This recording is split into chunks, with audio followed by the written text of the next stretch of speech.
रामदूत में मात जानकी।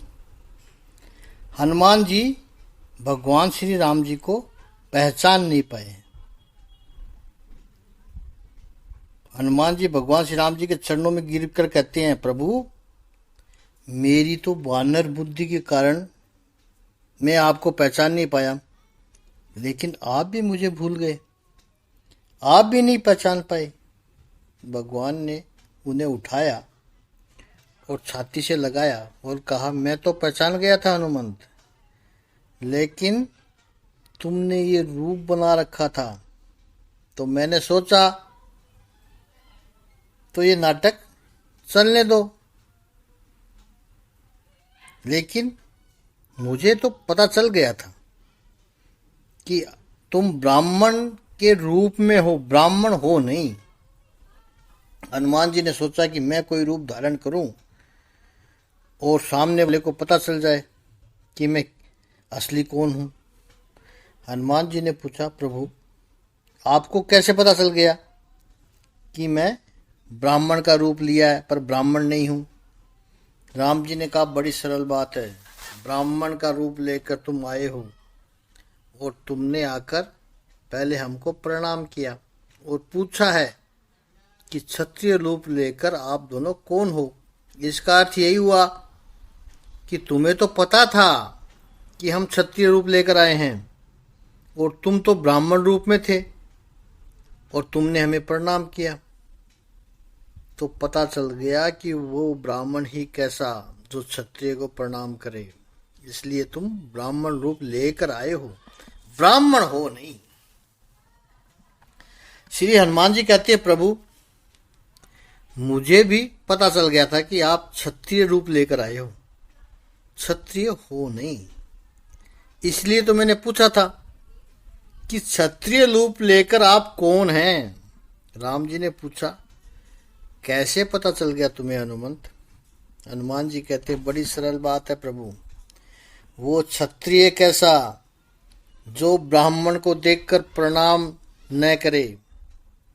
आपने मुझे प्रणाम नहीं किया, इसलिए मैं समझ गया कि आप क्षत्रिय रूप लेकर आए हो, क्षत्रिय हो नहीं। और फिर जो संवाद हुआ है, कम्युनिकेशन स्किल के बड़े सुंदर सिद्धांत इसमें लागू होते हैं। कुछ क्षणों की बात हुई, परिचय दिया होगा, मैं ये हूं, सुग्रीव के पास आइए, मैत्री कीजिए। ये जो प्रारंभिक बातें की होगी, प्रश्न ये निर्माण हुआ कि इनके कहने पर सुग्रीव के पास जाएं या न जाएं। लक्ष्मण जी कहते हैं, नहीं जाना चाहिए भ्राता, बड़े भाई, इनके कहने पर हमें नहीं जाना चाहिए, हम अपनी तरह से भाभी को ढूंढ लेंगे।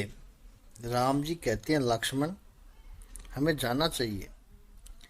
लक्ष्मण जी कहते हैं, ये अचानक आदमी आया है। प्रभु आप तो बहुत सरल हो, किसी के भी ऊपर भरोसा कर लेते हो। अभी अभी 10 मिनट हुई है, यह व्यक्ति मिला है, उसके साथ हम ऋषिमुख पर्वत पर चले जाएं, सुग्रीव से मैत्री कर लें, क्यों करें हम। भगवान कहते हैं, लक्ष्मण मिले हैं 10 मिनट से, लेकिन ये ऐरा गहरा आदमी है नहीं। फिर जो प्रभु ने समझाया है लक्ष्मण जी को, ऋग्वेद का यदि शिक्षण न पाया हो, यजुर्वेद का जिसने धारण न किया हो और सामवेद का जिसने अध्ययन न किया हो, तो यह जैसे बोल रहा है वैसा बोलना संभव नहीं है। विद्वान है ये लक्ष्मण, यह व्यक्ति तीनों वेद का विद्वान है, वरना ऐसा वार्तालाप हो नहीं सकता। इसने व्याकरण का बहुत अच्छा अभ्यास किया होगा, क्योंकि जो भी वो बोला है और बहुत कुछ बोले हैं, वो उसमें एक भी अपशब्द नहीं निकला है। बहुत महत्वपूर्ण बात है ये, आपकी वाणी में से कभी भी अपशब्द नहीं निकलना चाहिए। जब आप सामने वाले व्यक्ति पर एक इम्प्रेशन खड़ा करना चाहते हो उस वक्त।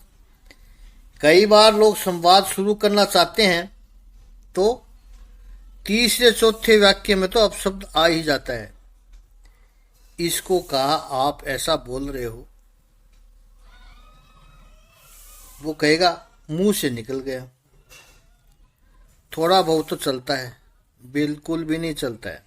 सामने वाला व्यक्ति अपशब्द बोले तो भी आप अपशब्द मत बोलो, उससे एक इम्प्रेशन बनी रहेगी।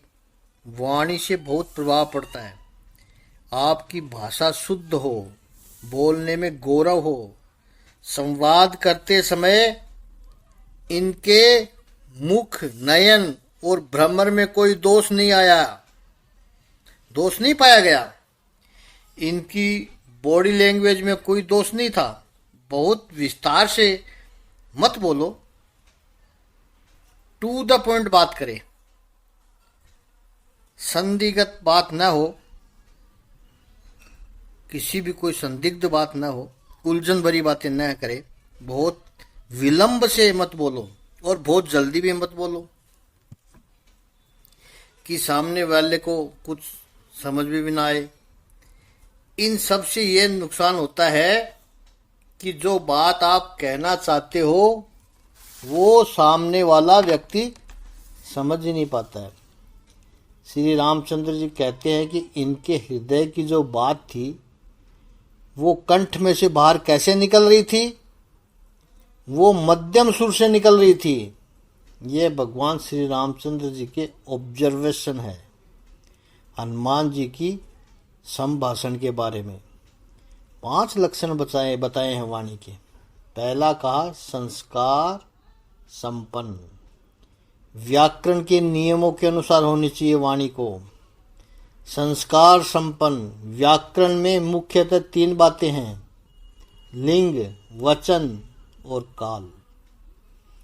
पुल्लिंग, स्त्रीलिंग और नपुंसकलिंग, तो उनके अनुसार ही वार्तालाप होने चाहिए।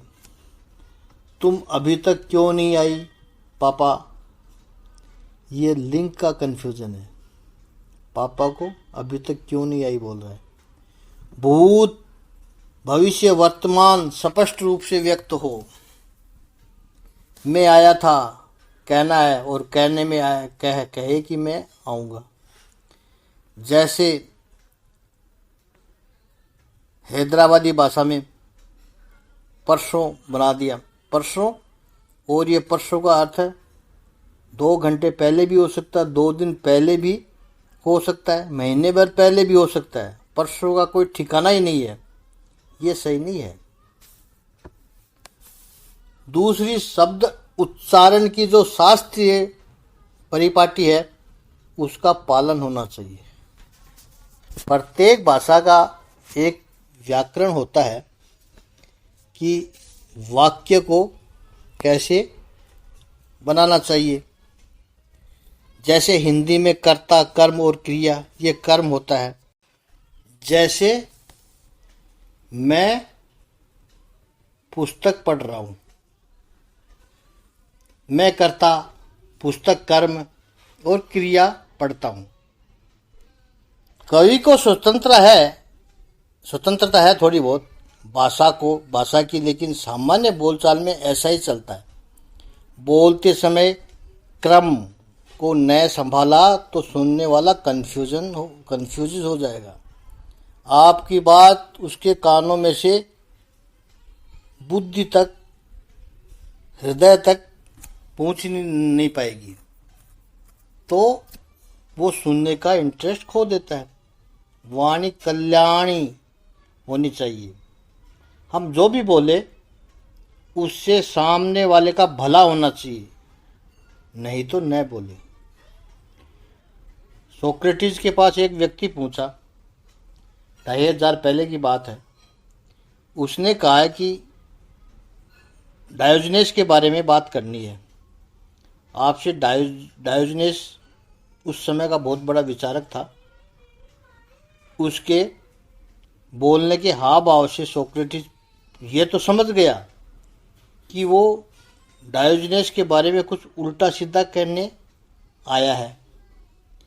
सोक्रेटिस ने कहा कि पहले एक बात बता कि जो तू मुझे कहने वाला है क्या वो बात सत्य है। उस व्यक्ति ने कहा कि वो तो उसकी तो गारंटी नहीं दे सकता मैं कि सत्य है कि नहीं है, क्योंकि मैंने भी कहीं से सुनी है ये बात। सोक्रेटिस जी ने कहा ठीक है, जो बात तेरा या मेरा कल्याण करने वाली है ये बात जो तू मुझे बता रहा है। उस व्यक्ति ने कहा कि ऐसा तो नहीं है कि भला हो अपना अच्छा हो। सोक्रेटिस ने कहा चलो कोई बात नहीं, क्या वो बात सुंदर है। उस व्यक्ति ने कहा नॉट रियली, उसमें कुछ बुराई है, सुंदर नहीं है। सोक्रेटिस ने कहा कि फिर तू वो बात मुझे कह भी मत, मुझे सुननी नहीं है। जब वो सत्य नहीं है, यदि उसमें भलाई है नहीं और वो बात सुंदर भी नहीं है। यही सिद्धांत हमारे शास्त्रकारों ने भी कहा था, सत्यम शिवम सुंदरम। जो भी कहते हो क्या वो सत्य है। अब कोई भी बात इन 3 टेस्टों पर परख कर कही जाए तो समाज में कितनी शांति हो जाएगी। सत्य न हो तो उसको बोलो ही मत। कितना कीचड़ समाज में फैल रहा है। यदि वो सत्य न हो, यदि वो कल्याणकारी न हो और सुंदर न हो तो मुझे चाहिए ही नहीं। कल्याणी वाणी और छठा का वाणी हृदय हर्ष वाली होनी चाहिए।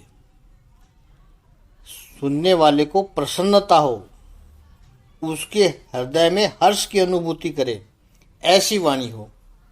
ये वक्ता की सफलता का लक्षण है।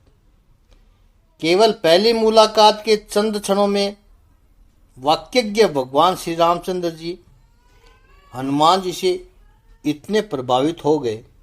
ये गुण है श्री हनुमान जी का, हनुमान जी के कम्युनिकेशन स्किल के गुण है ये। किसी कवि ने बड़ा ही सुंदर कहा है कि इंसान एक दुकान है और जुबान उसका ताला है। जब ताला खुलता है तब पता चलता है कि दुकान रत्नों की है या कोयले की दुकान है। वाणी सुंदर हो, विद्यावान गुणी अति चातुर। विद्यावान और गुणी होने के साथ अति चतुर होना, यह बहुत बड़ी उपलब्धि है। क्योंकि सामान्य तौर पर ऐसा कहा जाता है कि विद्या और गुण कदाचित साथ में हो सकते हैं, लेकिन चतुराई तो हो ही नहीं सकती। इसलिए आप देखना, संपत्ति कमाने वाले लोग अधिकतर चतुर होते हैं और जिनके पास विद्या होती है उनके पास संपत्ति नहीं होती है। ब्राह्मण अधिकतर विद्वान होते हैं लेकिन ब्राह्मणों के पास संपत्ति नहीं होती है। अब तो होने लगी है। पहले आप अधिकतर कहानियों में यही सुनते थे, जो हमारे यहाँ शुरू होती है वो एकदम सूट होती थी। एक ब्राह्मण था, वो बहुत विद्वान था लेकिन दरिद्र था। क्यों? ब्राह्मण पैसे वाला नहीं हो सकता, लेकिन हर कहानी में ऐसा ही होता था। एक ब्राह्मण था, वो बहुत गरीब था, और हमारी कहानियों में राजा कभी भी एक रानी वाला नहीं होता था, क्योंकि एक रानी वाला राजा नहीं हो सकता। और एक वणिक था, व्यापारी था, वो हमेशा पैसे वाला ही होता है। कभी भी आप कोई गरीब बनिए की कहानी नहीं सुनोगे, क्योंकि वो चतुर होता था। राजस्थानी में तो कहते हैं कि 1.5 स्याणो है, वाणियों तो 1.5 स्याणो है। एक कहानी याद आ रही है। 3 ब्राह्मण गुरु के आश्रम में पढ़े, बहुत विद्या प्राप्त की, स्नातक हुए और घर की ओर लौट रहे थे। वणिक चतुर होता है क्योंकि उसे कोई भी काम करने से पहले यह पता चल जाता है कि यह नहीं करना चाहिए, फिर वो उसको नहीं करते। और ब्राह्मण ऐसा सोचता है कि एक बार कर लेगा और करने के बाद उसे ऐसा लगता है कि इसे न किया होता तो अच्छा था। तो 3 ब्राह्मण गुरु के आश्रम में से विद्या प्राप्त करके निकले और जंगल में से जा रहे थे अपने अपने घर की ओर। संत समाज में यह दुआ प्रसिद्ध है कि विद्या पढ़ी संजीवनी, मति के निकले हीन, इस कारण मारे गए ब्राह्मण वन में 3। जंगल में से जा रहे थे 3 ब्राह्मण। उन्होंने एक शेर मरा हुआ देखा। उसका केवल अस्थिपंजर था। जो तीनों की दृष्टि पड़ी। एक ने कहा कि मेरे पास ऐसी विद्या है कि मैं ये जो शेर का अस्थिपंजर है उसमें मांस मज्जा ये सब भर सकता हूँ। दूसरा कहता है मेरे पास ऐसा मंत्र विद्या है कि मैं तो उसके ऊपर शेर की चमड़ी भी लगा सकता हूँ मंत्र शक्ति से। तीसरे ने कहा मेरे पास तो ऐसी विद्या है मैं उसमें प्राण डाल सकता हूँ, संजीवनी विद्या है मेरे पास। अच्छा चलो प्रयोग करते हैं। अपनी विद्या का सबने अपना अपना प्रयोग किया, काम किया। तीसरे ने मंत्र बोलकर जल छिड़का और वो शेर जीवित हो गया और इन तीनों को मारकर खा गया। विद्या पड़ी संजीवनी, मति के निकले हीन, इस कारण मारे गए वन में ब्राह्मण 3। विद्या है, चतुराई नहीं है। तो विद्या, गुण और चातुर्य का त्रिवेणी संगम हो, वो प्रयाग तीर्थ श्री हनुमान जी में है। इसका आगे का चिंतन कल करेंगे। आज इतना ही। ओम श्री आनंदमय भगवान की जय। ओम श्री शांतिमय भगवान की जय।